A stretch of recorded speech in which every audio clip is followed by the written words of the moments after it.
Graça e paz, você chegou à quinta aula do curso Como Estudar a Bíblia. Parabéns! Você já está chegando à quinta aula de Como Estudar a Bíblia. Que Deus te abençoe poderosamente. A nossa oração é que este curso esteja contribuindo para o teu crescimento, para o exercício do teu ministério, para que você se apresente aprovado e cada dia exerça o seu ministério com excelência. Na última aula nós estivemos falando sobre os princípios da interpretação do texto. Você, quando pega um texto bíblico, você sempre tem que ter um contexto imediato, uma interpretação imediata, um contexto próximo e o contexto geral. Além disso, é sempre importante você perguntar ao texto: quem que está falando?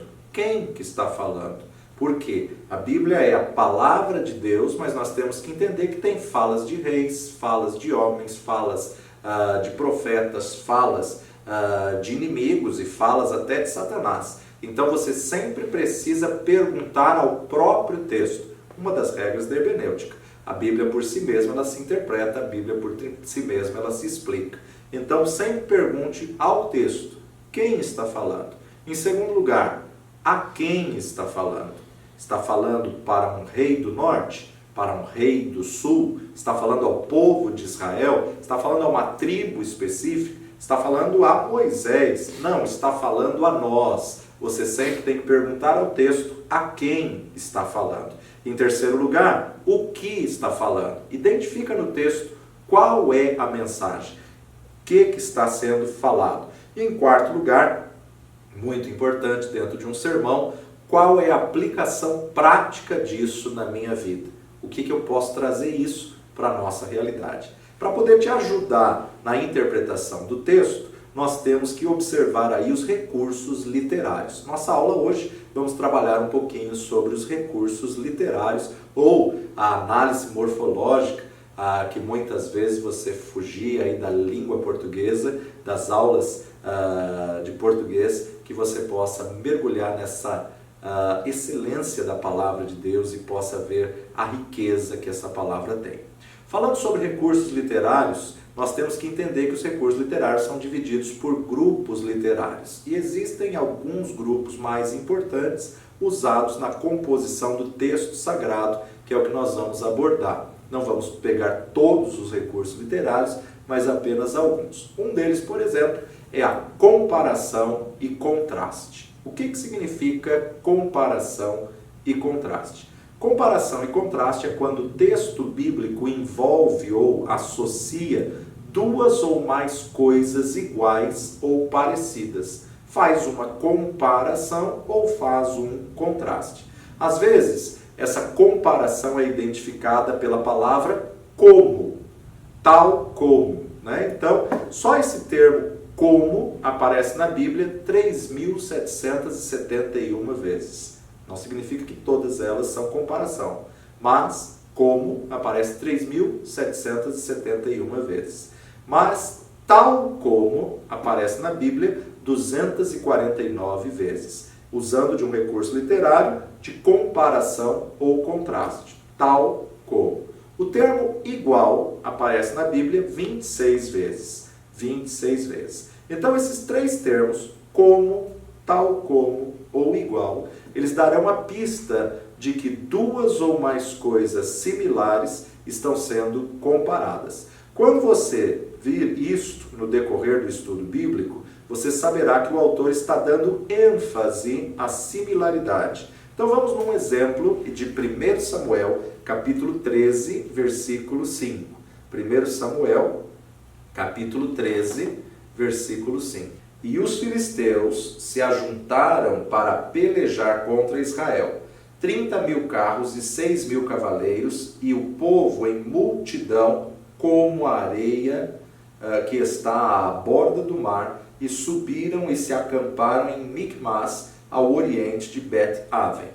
Então você observa que a narrativa está apresentando o inimigo e mostrando que o exército inimigo era tão numeroso como a areia à borda da praia do mar. Então aqui ele faz uma comparação com hipérbole, né? É impossível ter um exército como a areia da praia. mas ele usa de um recurso literário mostrando que eram numerosos, mostrando que eram muitos. Então ele usa uma comparação, e a comparação aqui, como a areia que está à borda da praia do mar, aponta para um exército numeroso entre os inimigos. O oposto de comparação é o contraste. O contraste, na verdade, pode ser indicado por palavras tais como mas, ou, de outra forma e entretanto. Só o termo mas aparece na Bíblia 2.832 vezes. 2.832 vezes. Ou 977 vezes. De outra forma, 989 vezes. E o entretanto, 9 vezes. Então, o ponto mais alto do contraste não consiste na palavra que o indica, mas na diferença das qualidades apresentadas. E essas qualidades vão ser sempre acentuadas. Um excelente exemplo do caso de contraste é o lindo Salmo 1. Salmo 1, ele foi escrito em contraste, e nós precisamos identificar esse contraste que apresenta a palavra de Deus. Bem-aventurado o varão que não anda segundo o conselho dos ímpios, nem se detém no caminho dos pecadores, nem se assenta na roda dos escarnecedores. Antes, tem o seu prazer na lei do Senhor, e na sua lei medita de dia e de noite. Pois será como a árvore plantada junto a ribeiros de águas, a qual dá o seu fruto na estação própria, cujas folhas não caem, e tudo quanto fizer prosperará. Não são assim os ímpios, mas são como a moinha que o vento espalha. Pelo que os ímpios não subsistirão no juízo, e nem os pecadores na congregação dos justos. Porque o Senhor conhece o caminho dos justos, mas o caminho dos ímpios perecerá. Então nós observamos aqui contraste e comparação. Primeiro, o contraste do justo e do ímpio. O salmista propôs em apresentar para nós aquele que anda segundo a vontade de Deus e aquele que anda contra a vontade de Deus. Então nós vemos aqui o contraste do ímpio e do justo. Só que quando ele vai citar o justo, ele mostra comparação. Ou seja, o justo será como árvore plantada junto a ribeiros de águas, a qual dá o seu fruto na estação própria, cujas folhas não caem, e tudo quanto fizer prosperará. E agora a comparação que ele faz do ímpio. Não são assim os ímpios, mas são como a moinha que o vento espalha. Ou seja, o justo será como árvore plantada, e tudo o que fizer prosperará. Mas o ímpio será como a moinha que o vento espalha. Quando ele coloca como e como, ele está fazendo uma comparação. Mas quando ele coloca qual é o caminho do justo e qual é o caminho do ímpio, ele está fazendo um contraste. Então vale a pena você identificar esse recurso literário para você extrair o melhor do texto. O ponto alto do contraste não consiste na palavra que o indica, mas na diferença das qualidades acentuadas.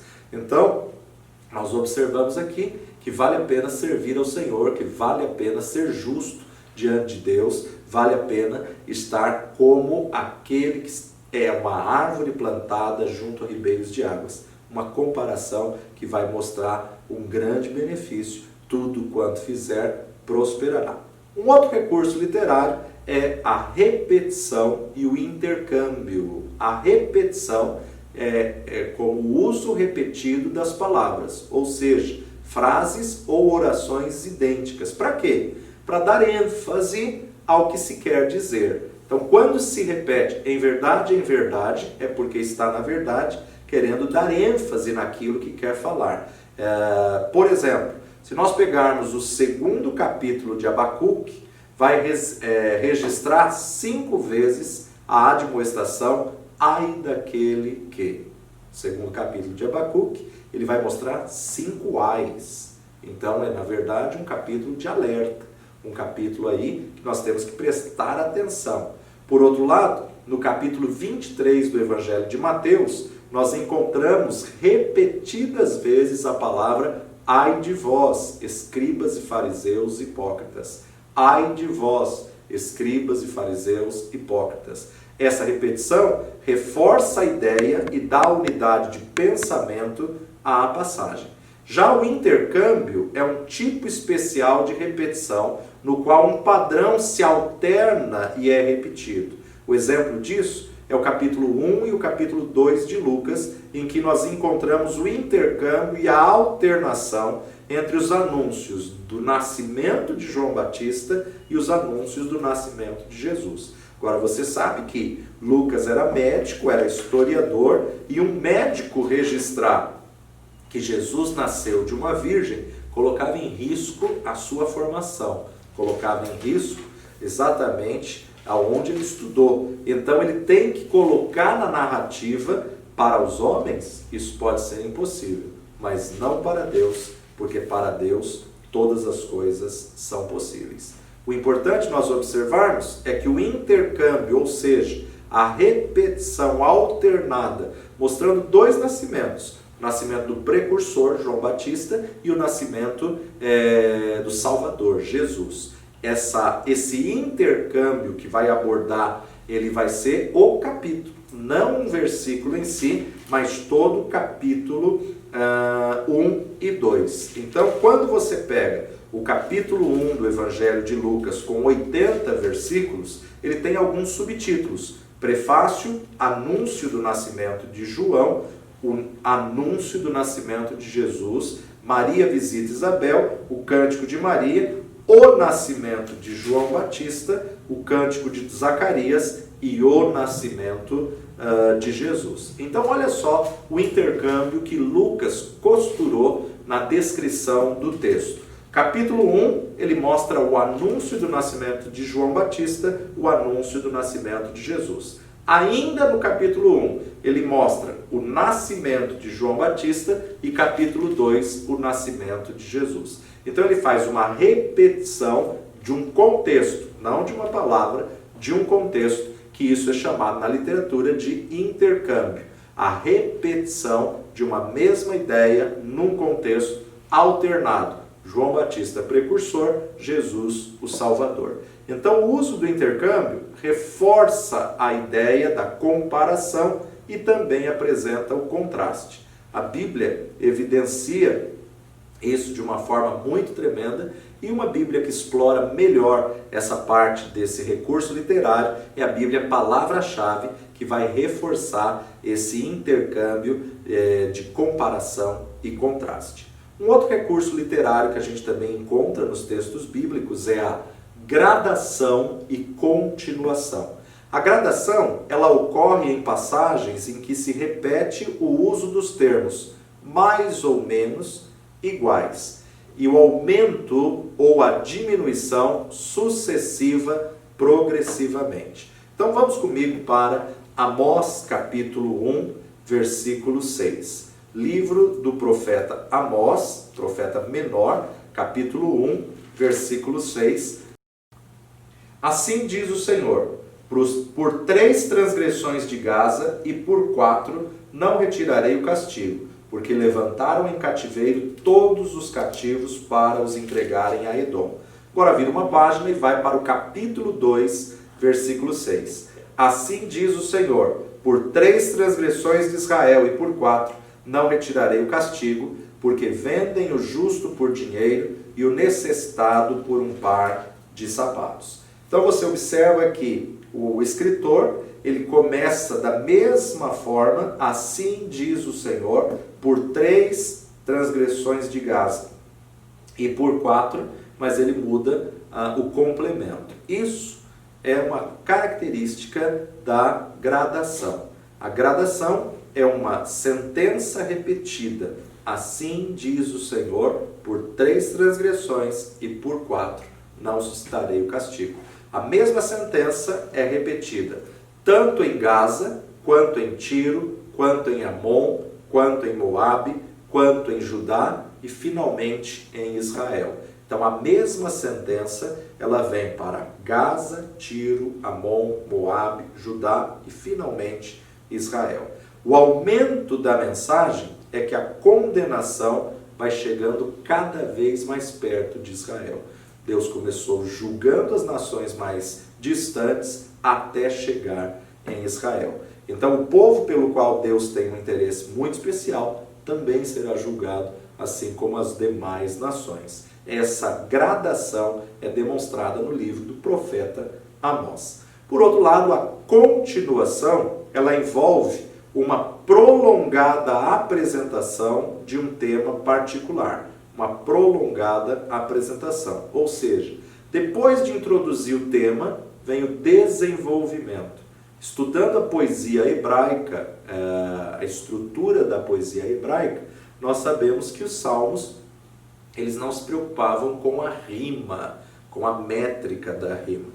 Então nós vemos a continuação, estava muito ligada ao tema do salmo, ou seja, estava ligado ao paralelismo sintético, onde o pensamento de um verso da poesia prossegue no verso seguinte ou é elaborado sobre ele. O uso desse recurso, ele é muito claro também nas passagens de Jonas, capítulo 1, versículo 3. Livro do profeta Jonas, capítulo 1, 3.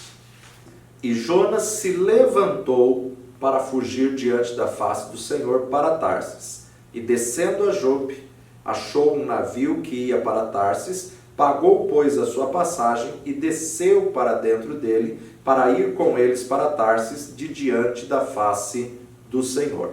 Então nós observamos aqui, nesse texto de Jonas, uma prolongada apresentação, que dá até para você desenvolver um sermão, né? Jonas levantou-se para fugir da presença do Senhor. Então ele levanta para fugir. E quando ele começa a fuga, você vai ver que o texto aborda 4 descidas. Ele desce para a cidade, da cidade ele desce para o navio, do navio ele desce para o fundo do navio e do fundo do navio ele desce para o fundo do mar. Porque toda vez que o homem foge da presença do Senhor, ele só desce. Então uma mensagem que está exatamente na continuação. Uma mensagem que pode ser explorada através de um recurso literário, de uma gradação da continuação, apresenta a prolongada apresentação do tema. Jonas decidiu sair da presença do Senhor. E saindo da presença do Senhor, o próprio texto mostra em mensagem subliminar que ele desceu, desceu, desceu e desceu, porque é o que acontece quando a pessoa sai da presença do Senhor. Ao invés de ir para onde Deus tinha ordenado, ele na verdade pagou. Muitas pessoas estão pagando um preço caro para fugir da presença do Senhor. E aí então tem um grande prejuízo. E o pior é que não traz um prejuízo só para si. Todos aqueles que estavam no navio tiveram um tremendo prejuízo, tendo que jogar as suas cargas para fora do navio. Então ele pega um navio que ia para o oposto.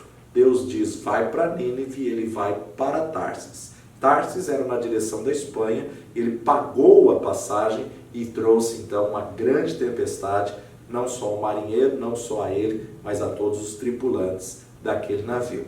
Uma excelente abordagem que você pode fazer em cima de um recurso literário de gradação e continuação. Outro recurso literário que nós encontramos dentro da Bíblia é o clímax e o ponto decisivo. O clímax envolve a chegada ao ponto crítico da narrativa. A chegada ao ponto crítico. Ou seja, o apogeu, né? Isso é o ponto de interesse máximo. É interessante a gente observar o clímax na narrativa da viagem de Paulo para Roma, né? Nós observamos que eles pegaram um navio que tinha ali diversos prisioneiros, e você vê que a narrativa vai só piorando, até chegar ao clímax do navio afundar e se despedaçar e eles terem que nadar até a ilha de Malta. Então você observa que houve ali um clímax aonde, na verdade, de uma pequena tempestade, um furacão, um euroaquilão, e do euroaquilão até a destruição do navio. Outro clímax que a gente pode identificar, ou ponto culminante, ou auge, ou apogeu, é também a narrativa do povo de Israel do Egito, né? A saída do povo de Israel do Egito. O autor constrói, partindo de um ponto de interesse, a importância do menor ao maior, e então apresenta um pequeno período, no caso ali as 10 pragas, né? Que vai apontando, culminando para o clímax na 10ª praga, a morte de todo primogênito. Em toda a casa egípcia houve luto naquela noite, mas na casa do povo de Deus houve um substituto, um cordeiro que morreu no lugar do primogênito. Então, um clímax aonde vai levar a um ponto decisivo, que foi a situação justamente que fez com que Faraó dissesse: tira esse povo do Egito, some daqui, mesmo que depois ele venha se arrepender e já mande os seus soldados atrás de Moisés com todo o povo. Então o autor constrói, partindo de um ponto de interesse, a importância de menor ao maior, e então apresenta um pequeno período já para o fim, no qual as coisas são combinadas. A tensão relaxa e a pessoa percebe como tudo vai acabar. O clímax é o ponto ápice, o ponto auge, o apogeu do ponto crítico. Êxodo é um tremendo exemplo de clímax. Nós podemos constatar a ocorrência do clímax acentuadamente também no capítulo 40. Acompanha comigo, Êxodo 40, versículo 34 e 35. A nuvem cobre o tabernáculo. Então a nuvem cobriu a tenda da congregação, e a glória do Senhor encheu o tabernáculo, de maneira que Moisés não podia entrar na tenda da congregação, porquanto a nuvem ficava sobre ela, e a glória do Senhor enchia o tabernáculo. Depois da narrativa da partida de Israel do Egito, o recebimento da lei, as instruções, dos detalhes do tabernáculo, finalmente a nuvem de glória cobre a congregação de Israel. A presença deslumbrante do Senhor encheu toda a casa do Senhor, o tabernáculo. Esse é o clímax do livro de Êxodo. O ponto decisivo está sempre relacionado ao clímax, mas se encontra mais em passagens didáticas do que em narrativas históricas. Na passagem didática, ele é o centro da discussão, ou seja, ele é o eixo em torno do qual ele gira o assunto em pauta. Em um livro como a Epístola aos Gálatas, há vários pontos decisivos, porque há substituições dentro da discussão principal dos assuntos. O ponto decisivo de Gálatas é para a liberdade que Cristo nos libertou. Para a liberdade foi que Cristo nos libertou. Esse é o ponto decisivo. Mas até chegar a esse ponto decisivo, vemos muitas ocorrências e narrativas levando a isso, culminando a esse ponto decisivo. Para a liberdade foi que Cristo nos libertou. Outro recurso literário que nós podemos também identificar na palavra de Deus é a particularização e a generalização. A particularização é a marcha do pensamento indo do geral para o particular, né? Isso é a particularização, indo do geral, do coletivo, para o particular, do pessoal. É muito parecido com o estudo sintético, que parte do exame de um livro todo para o estudo dos seus detalhes. De igual modo, na particularização, o andamento da narrativa vai do todo para as suas partes, vai do geral para o específico.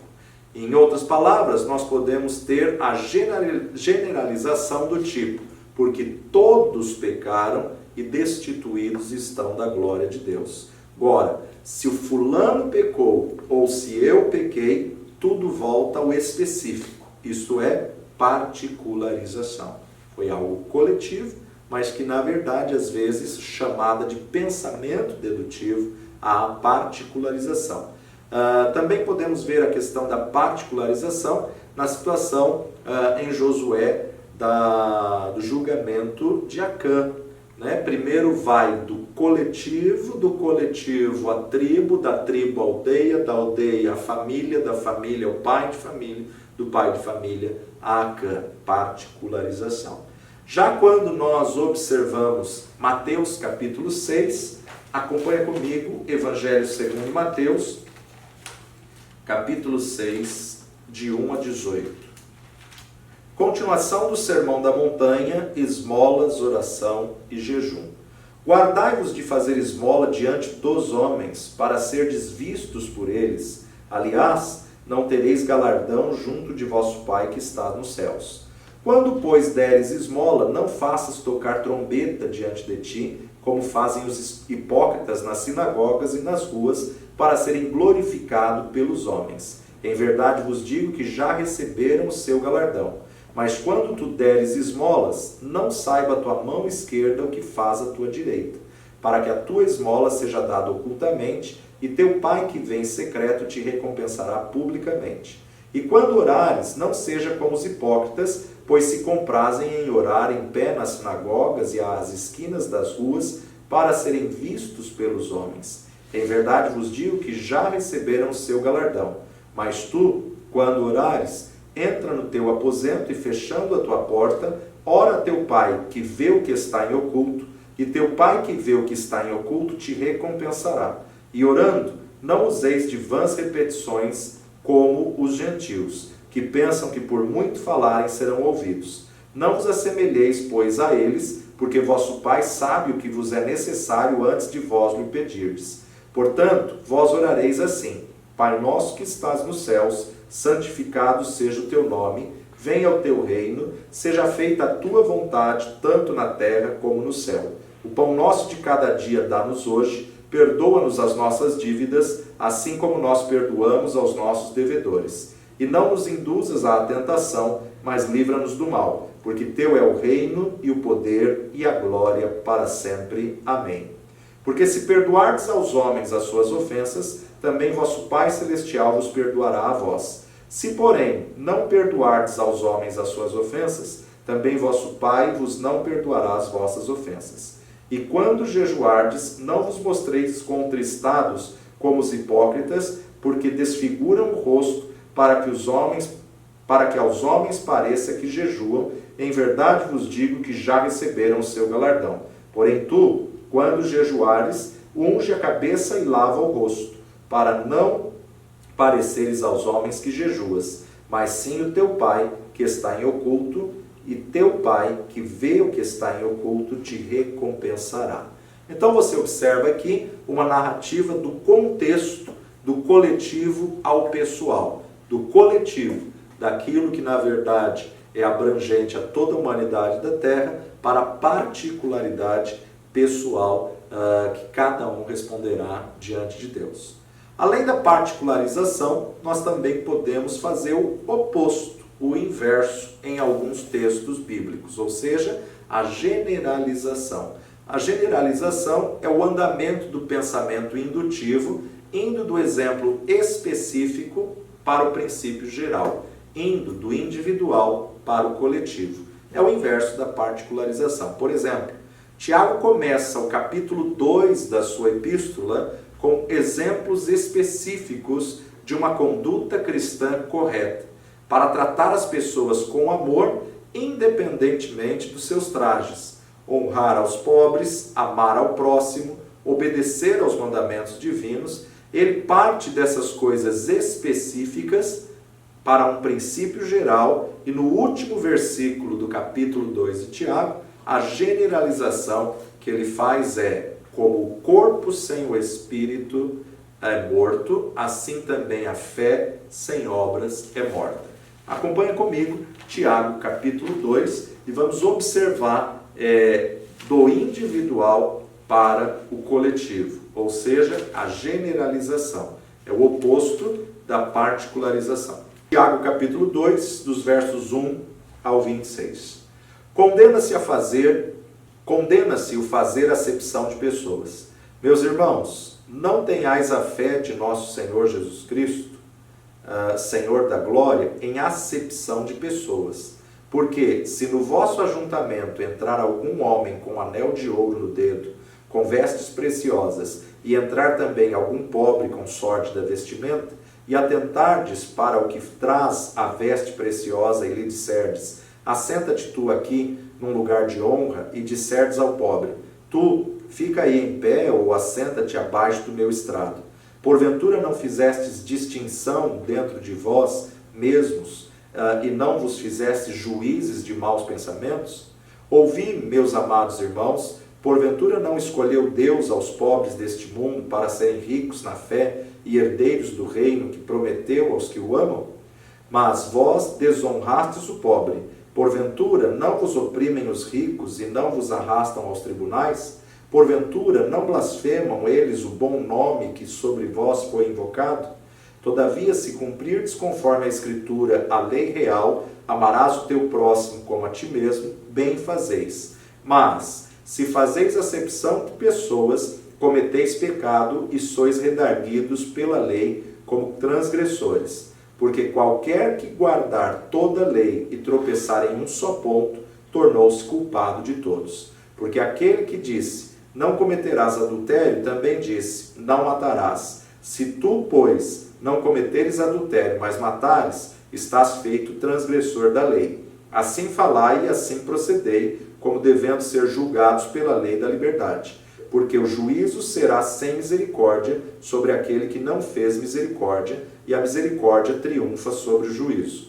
A fé sem obras para nada aproveita.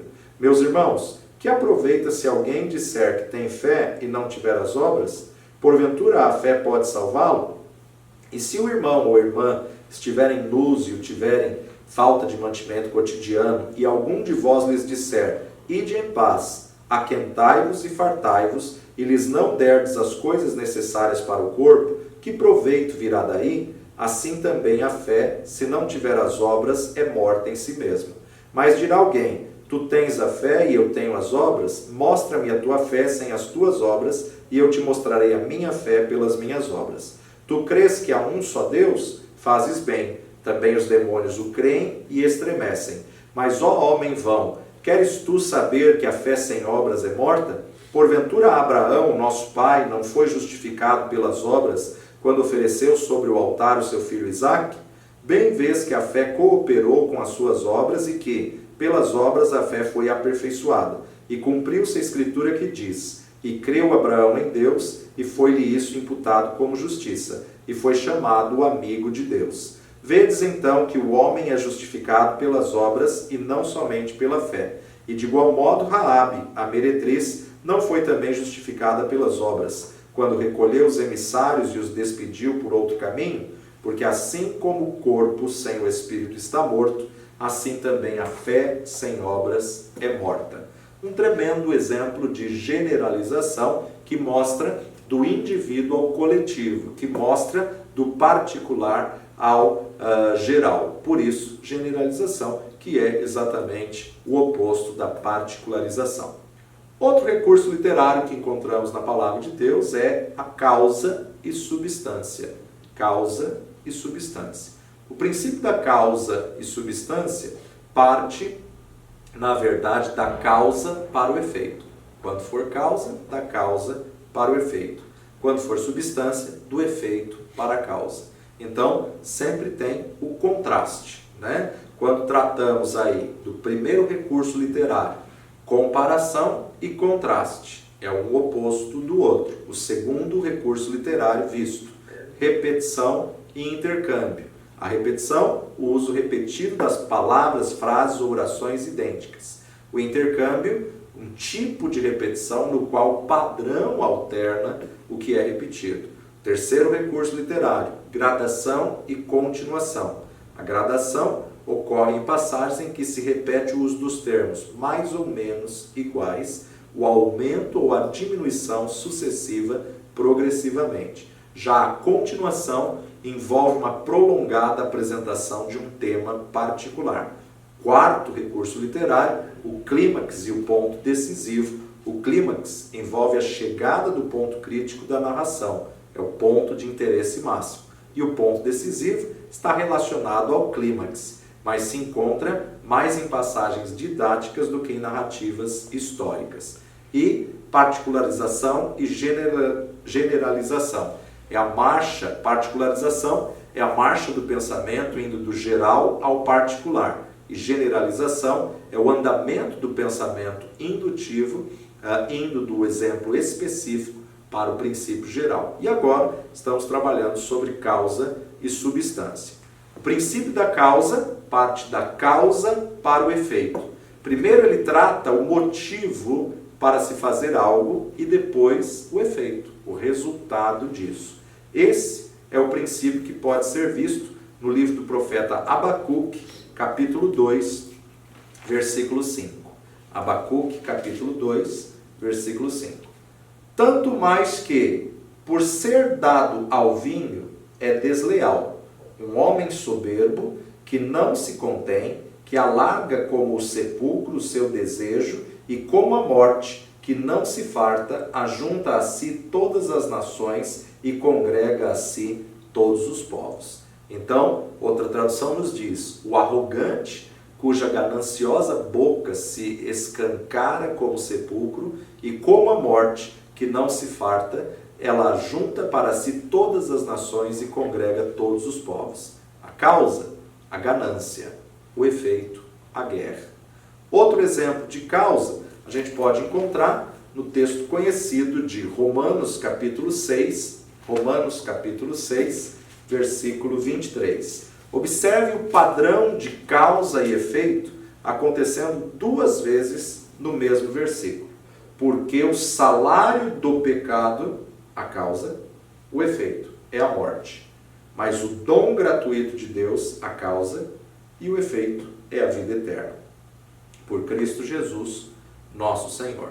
Então, duas vezes nós vemos causa, efeito, causa, efeito. Salário do pecado é a morte, mas o dom gratuito de Deus é a vida eterna. O oposto disso é a substância. Substância é o inverso da causa, ou seja, vai sempre partir do efeito para a causa. Por quê? É uma das palavras-chave no uso desse recurso literário. Se eu digo, meu dedo dói, alguém pergunta por quê? E eu respondo, porque eu queimei. Então essa é uma ilustração simples que dá uma ideia do que queremos ensinar com substância. Tem um resultado, tem uma causa e se pergunta o porquê e aí se descobre o efeito. Outro recurso literário, instrumentação e explanação. Instrumentação e explanação. A instrumentação envolve os meios, artifícios ou instrumentos utilizados para que algo aconteça.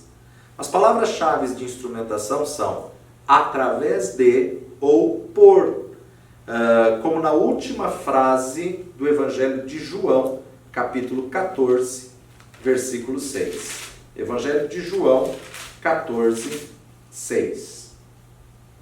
Disse-lhe Jesus, eu sou o caminho, a verdade e a vida, ninguém vem ao Pai, senão por mim.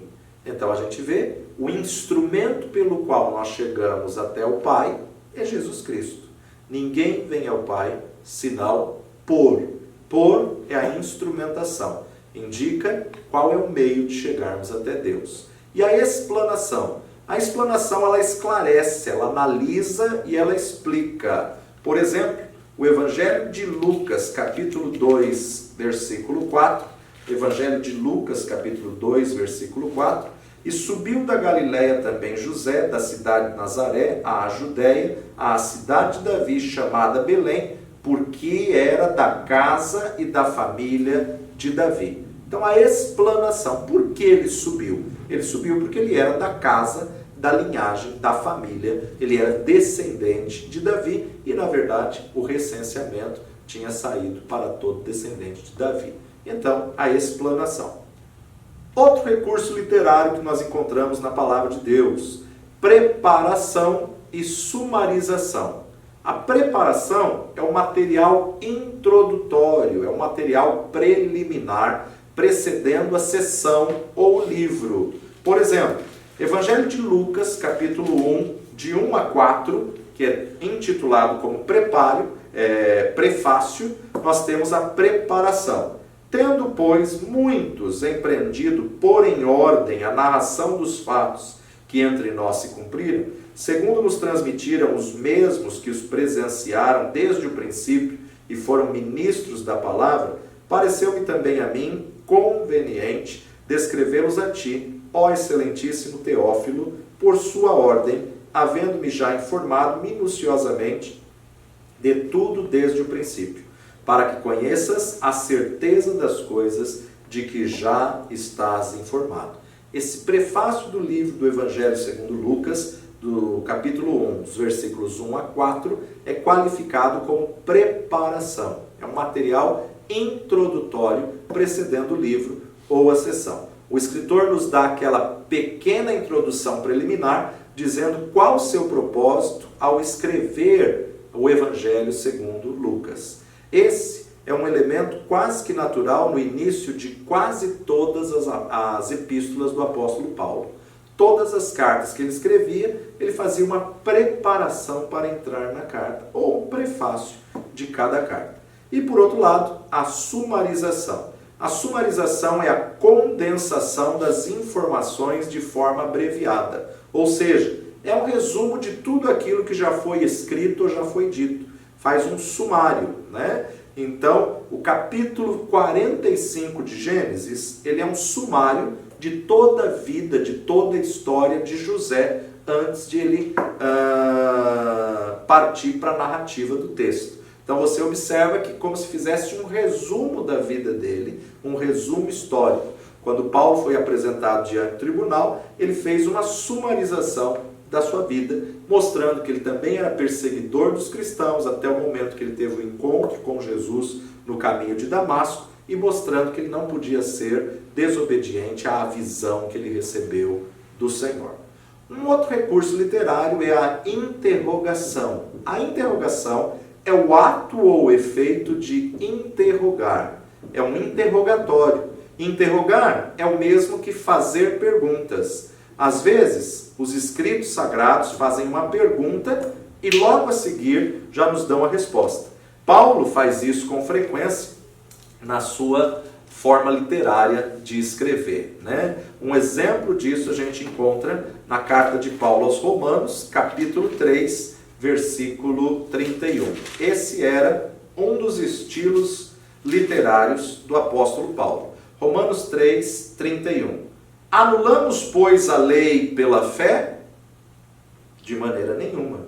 Antes, estabelecemos a lei. Então você vê que uma das formas de recurso literário do apóstolo Paulo era o interrogatório. Ele perguntava e já expunha a resposta. Não, de maneira nenhuma, antes confirmamos a lei. A Bíblia registra muitos outros exemplos de interrogação que você pode pesquisar e pode encontrar na verdade da palavra de Deus. Para terminarmos, temos mais 6 recursos literários, 7 recursos literários para encerrarmos a nossa aula de hoje. Apóstrofe. Apóstrofe é o procedimento em que o orador ou o escritor se interrompe para se dirigir a seres reais ou fictícios. Seres reais ou fictícios. A Bíblia tem alguns apóstrofes muito interessantes que vale a pena você meditar. Antítese. Antítese é a figura pela qual se opõem duas palavras ou duas ideias.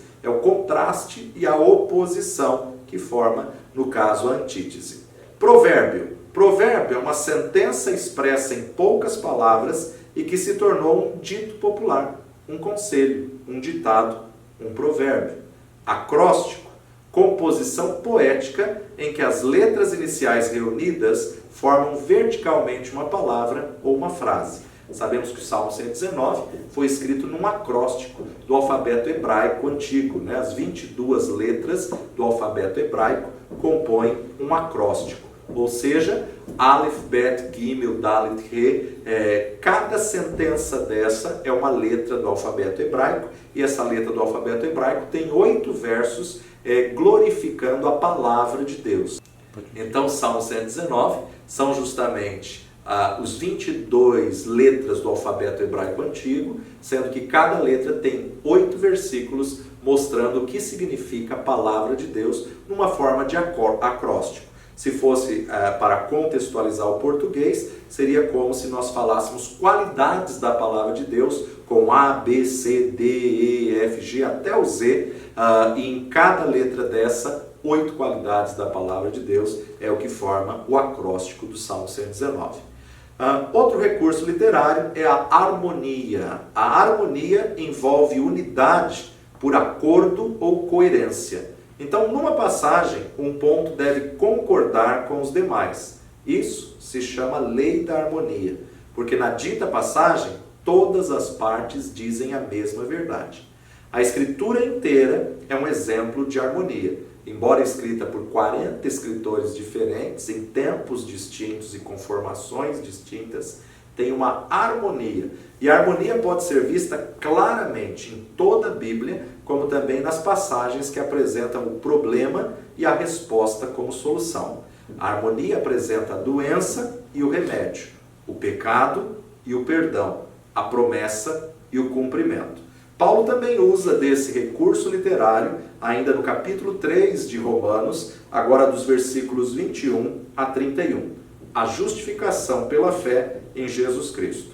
Mas agora se manifestou sem a lei a justiça de Deus, tendo testemunho da lei e dos profetas, isto é, a justiça de Deus pela fé em Jesus Cristo, para todos e sobre todos os que creem, porque não há diferença, porque todos pecaram e destituídos estão da glória de Deus, sendo justificados gratuitamente pela sua graça, pela redenção que há em Cristo Jesus, ao qual Deus propôs para a propiciação pela fé no seu sangue, para demonstrar a sua justiça pela remissão dos pecados dantes cometidos sob a paciência de Deus, para a demonstração da sua justiça nesse tempo presente, para que ele seja justo e justificador daquele que tem fé em Jesus. Onde está logo a jactância? É excluída? Por qual lei? Das obras? Não, mas pela lei da fé. Concluímos, pois, que o homem é justificado pela fé, sem as obras da lei. É porventura Deus somente dos judeus? E não o é também dos gentios? Também dos gentios, certamente. Se Deus é um só, que justifica pela fé a circuncisão e, por meio da fé, a incircuncisão. Anulamos, pois, a lei pela fé? De maneira nenhuma, antes estabelecemos a lei. Então nós vemos aqui nessa passagem um exemplo tremendo de harmonia do Antigo para o Novo Testamento, da Antiga Aliança para a Nova Aliança. Essa passagem dá a resposta ou a solução ao problema que Paulo tinha descrito no capítulo 1, versículo 18 da mesma carta de Romanos. Capítulo 1, versículo 18. Porque do céu se manifesta a ira de Deus sobre toda impiedade e injustiça dos homens que detêm a verdade em justiça. E aí no capítulo 3:20 ele responde, 3:20, por isso nenhuma carne será justificada diante dele pelas obras da lei, porque pela lei vem o conhecimento do pecado. Então ele apresenta a culpa e a condenação do pecado e apresenta a solução, a graça de Deus. Paulo afirma que a resposta desse problema da culpa e a condenação está na justificação pela fé em Cristo Jesus. E o penúltimo recurso literário que a gente vai abordar hoje, principalidade. A principalidade envolve uma ideia principal apropriada por ideias subordinadas, ou seja, na Escritura, esse recurso literário é visto principalmente nas parábolas de Jesus. Ou seja, apesar da lição que a parábola pretende ensinar, situa-se num plano distante, em princípio, com detalhes menores, e o conjunto todo ajuda a sobressair a lição principal. Atenha-se às seguintes palavras de Jesus: o reino dos céus é semelhante a uma rede que, lançada ao mar, recolhe peixes de toda espécie. E quando já está cheia, os pescadores arrastam-na para a praia e, assentados, escolhem os bons para o cesto e os ruins deitam fora. Assim será na consumação dos séculos. Sairão os anjos e separarão os maus dentre os justos e os lançarão na fornalha acesa. Ali haverá choro e ranger de dentes.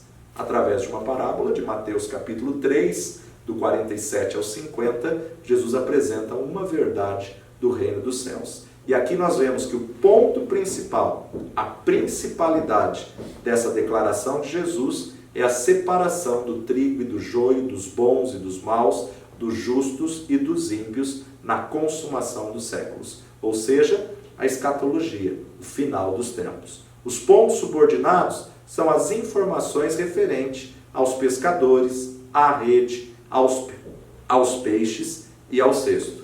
Embora esses detalhes ilustrem o que está sendo ensinado na parábola, eles não são essenciais ao que ela ensina. O essencial é a eternidade. O essencial é o juízo final. E a última recurso literário que nós temos hoje é a radiação. Na radiação, todas as coisas convergem para um ponto ou para parte deste ponto. Os galhos de uma árvore ou os raios de uma roda são exemplos visuais da radiação. Nas Escrituras, o Salmo 119 demonstra esse dispositivo de forma maravilhosa. Os 176 versículos dos Salmos 119 são divididos em 22 estrofes de acróstico, do Aleph, da primeira letra do alfabeto grego, à última letra tal do alfabeto hebraico, da primeira letra do alfabeto hebraico à última letra do alfabeto hebraico. Todas elas partem do mesmo ponto ou mesmo tema e radia a grandeza e a excelência da lei de Deus. Outro tremendo exemplo de radiação é o que Jesus mesmo disse no Evangelho de João, capítulo 15, versículo 5. Eu sou a videira, vós as varas. Quem está em mim e eu nele, esse dá muito fruto, porque sem mim nada podereis fazer. Então, nós observamos aí o outro exemplo de radiação. Ao descrever isso, Jesus como a videira verdadeira, o tronco principal a qual os crentes, descrito como ramos da videira, estão enxertados, estão apegados. Esse versículo usa do dispositivo literário da radiação para ensinar que todos nós devemos permanecer enxertados na videira, todos nós devemos estar ligados a Cristo, a fim de que possamos frutificar e possamos ser aprovados diante do Senhor. Que você possa perseverar nessa verdade e que você possa ouvir essa aula quantas vezes forem necessárias para poder entender um pouquinho dos recursos literários. Na próxima aula, nós estaremos falando sobre figuras de linguagem. Fique conosco, que o Senhor te abençoe, persevere firme até chegar à excelência diante de Deus Todo-Poderoso. Deus te abençoe.